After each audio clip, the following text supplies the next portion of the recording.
To find relaxation in life, a lot of people look to ancient remedies. Some people meditate. Some try Tai Chi. Some do yoga. But for me, there's nothing more relaxing than time in my bath. Seriously?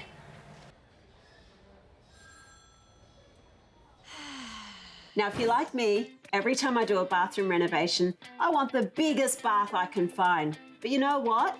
That's not always the best way to go. For example, this big bath might look really great in the showroom, but if it's squashed into the corner of your small bathroom, you can't clean behind it, you've got nowhere to put your accessories, you'd have to question yourself, have you made the right choice?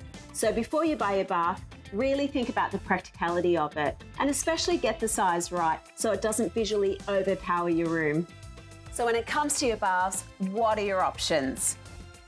You have freestanding baths. These baths just sit on your floor with no walls or frames to support them.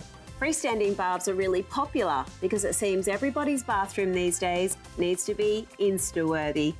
The only real downside of a freestanding bath is that you don't have room to put things like your shampoo and your soap around the edges, so you really need to think about that.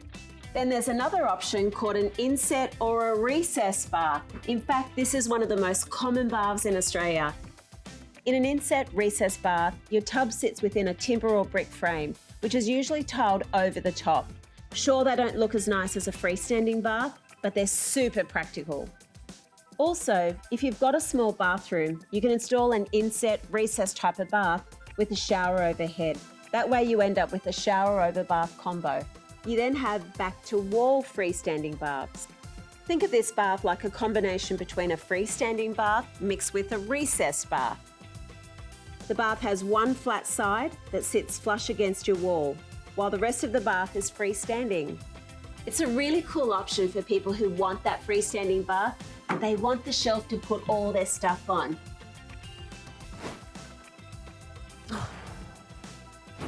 Last but not least is a freestanding corner bath. It's actually back to a wall, freestanding, pushed into the corner, perfect for those small bathrooms. The good thing about today's baths is that they're far from being plain. They come with lots of accessories like headrests, massage jets. The list goes on. Now there's one more thing in case you're wondering. What are baths made from these days?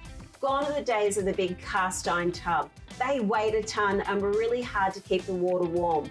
They've been replaced with either acrylic, fiberglass or porcelain enamelled steel. So today's baths are light and very durable.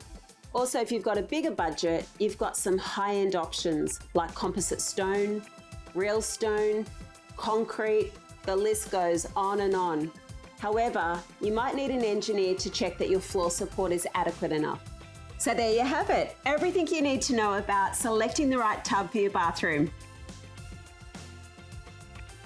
See you next time? No. For all your bathroom, kitchen and laundry requirements, go to cooksplumbing.com.au.